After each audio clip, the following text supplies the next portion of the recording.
नहीं नचिया बतेरा फिर भी ना कोई बलिया मेरा मैं नच के मना देना आज मैं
सांवली सूरत पे मोहन, सांवली सूरत पे मोहन,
बांके बिहारी लाल सरकार की जय हो।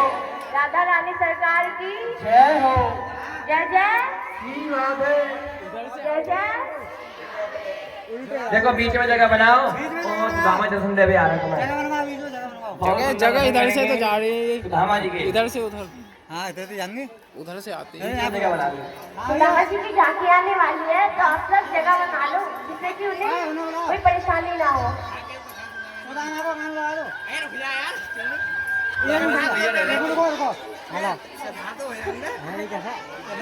कथा कह दो, चलो रुक कथा कह लेंगे, कथा कह दो।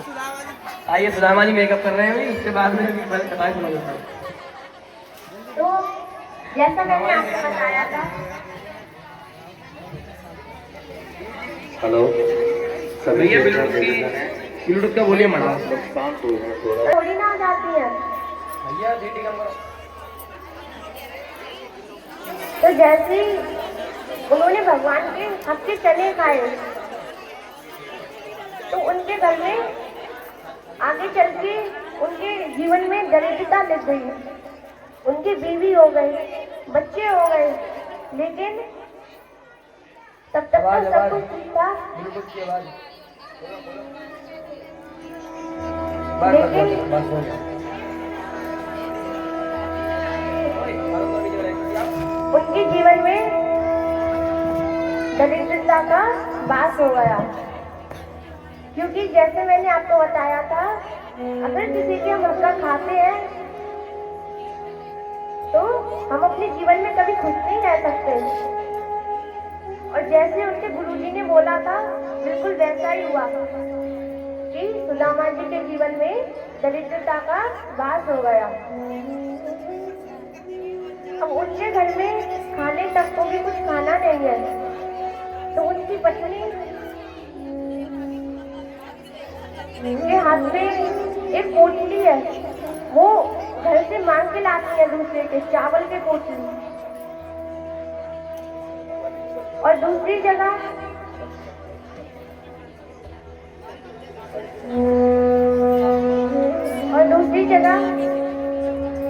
कन्हैया जी का विवाह होता है रुक्मणी जी के साथ।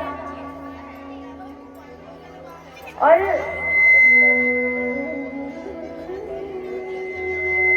आगे उनका विवाह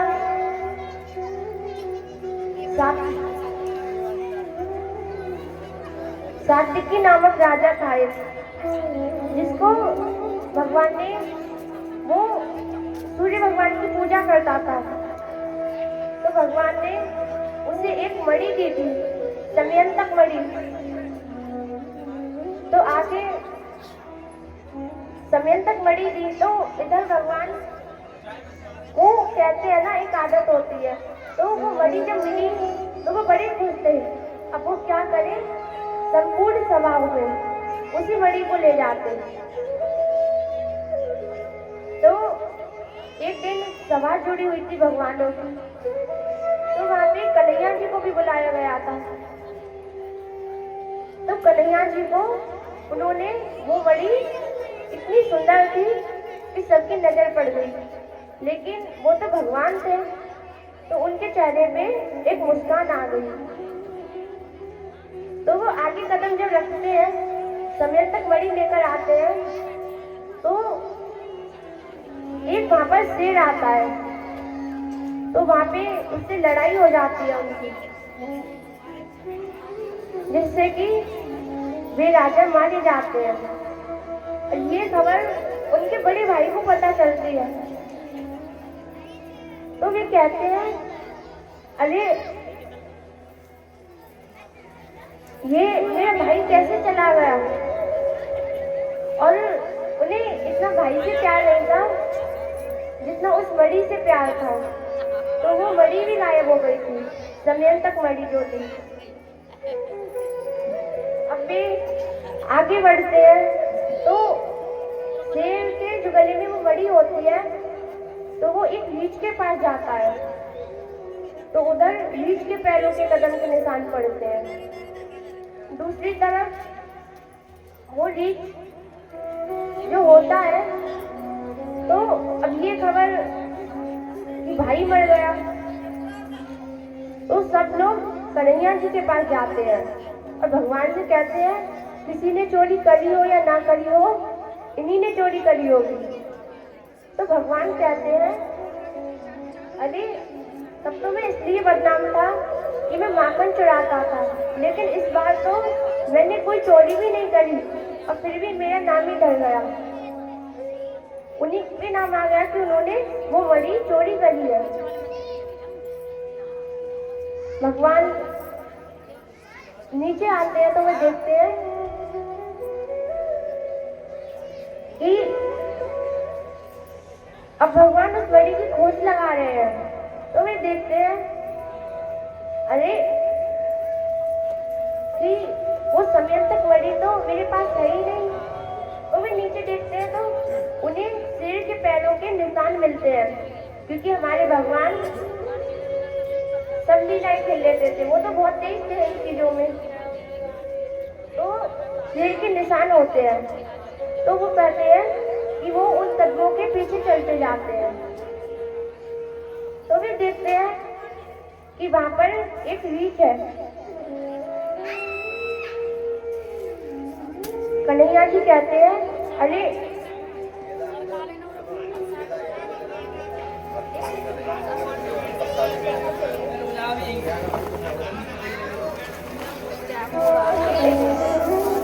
तो अभी कदम बढ़ाते हैं तो उनकी मुलाकात रीछ से होती है।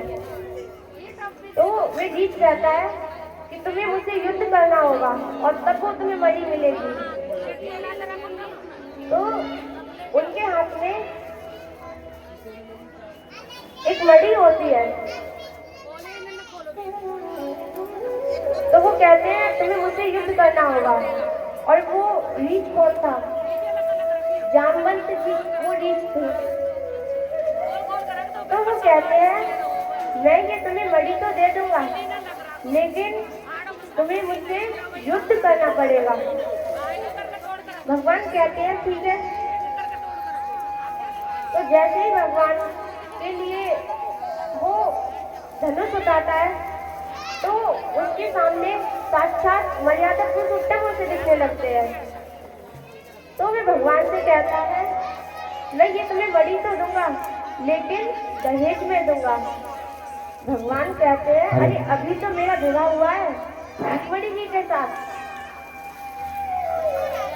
तो जामवंत जी कहते हैं वो जो रीछ होता है वो कहता है अरे यहाँ पर तुमने कौन सा मर्यादा पुरुषोत्तम का व्रत रखा है? तो वे कहते हैं अरे मेरा विवाह जामवंती के साथ, मेरी बेटी जामवंती के साथ कर लो। अब वो भगवान से कहे तुम देखो कि मेरी बेटी में वैसी सुंदरता नहीं है, क्योंकि वो एक वसु थे, तो उनका विवाह उनके साथ होता है। तो भगवान का विवाह जामवंती जी के साथ होता है। अब यहाँ पर सुदामा जी के घर में दरिद्रता का वास हो गया है। अब वो चावल की पोटली लेकर कन्हैया जी के घर पे जाते हैं। एक बार सब बोलेंगे क्योंकि अब झांकी आने वाली है। बोली कृष्ण कन्हैया लाल की, राधा रानी सरकार की, सुदामा जी की। आइए झांकी का आनंद लेते हैं।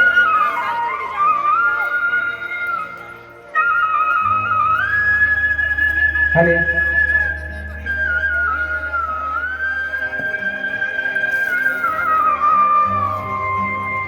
देखो बीच में जगह बना हाल, बीच में जगह बना। धर्म पत्नी के बार बार कहने पर सुदामा ना चाहते हुए अपने बचपन के मित्र कृष्ण से मिलने चला। द्वारकाधीश के महलों के अंदर जाने का प्रयास किया तो द्वारपालों ने रोका। किधर जाता है? सुदामा ने प्रार्थना की, ऐ द्वारपालो,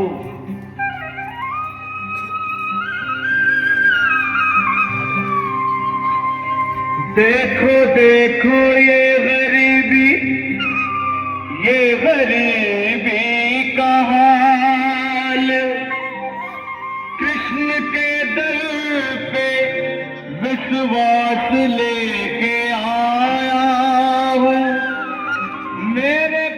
बचपन का यार है मेरा श्याम, यही सोच कर मैं आस करके आया हूँ।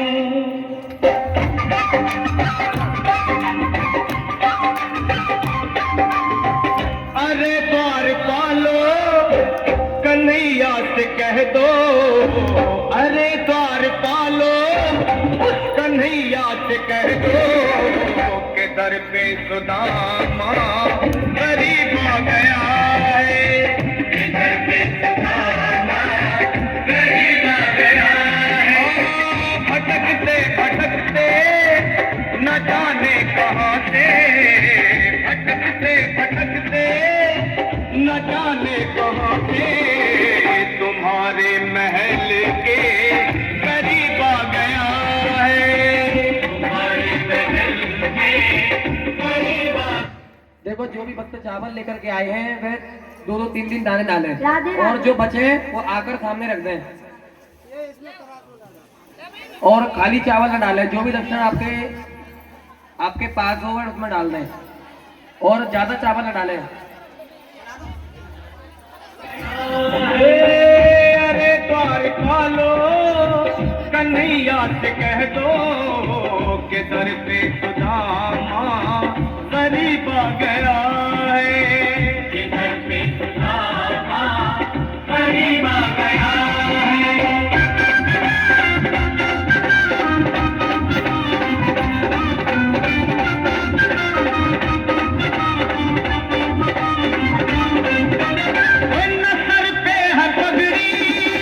न तन पे है जामा, बता दो कन्हैया को नाम है सुदामा, बता दो कन्हैया को नाम है सुदामा, बता दो कन्हैया को नाम है सुदामा। न सर पे है पगड़ी न तन पे है जामा, बता दो कन्हैया को नाम है सुदामा हो। न सर पे है पगड़ी न तन पे है जामा, बता दो कन्हैया को नाम है सुदामा हो, बता दो कन्हैया को नाम है सुदामा। एक बार मोहन से जा करके कह दो, तुम एक बार मोहन से जा करके कह दो कि मिलने सखावत नसीब आ गया है, कि मिलने सखावत नसीब आ गया है। अरे द्वार पालो कन्हैया से कह दो कि दर पे सुदामा गरीब आ गया है, कि दर पे सुदामा गरीब आ गया है।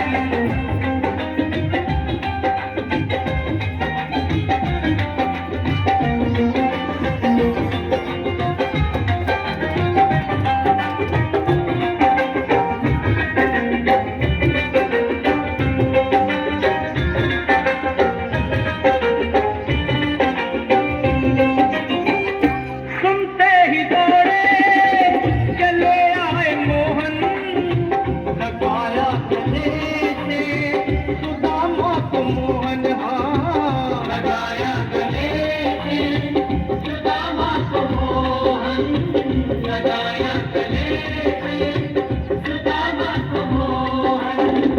वो सुनते ही दौड़े चले आए मोहन, लगाया गले से सुदामा को मोहन, हाँ सुनते ही दौड़े चले आए मोहन, लगाया गले से सुदामा को मोहन, हाँ लगाया गले से सुदामा को मोहन।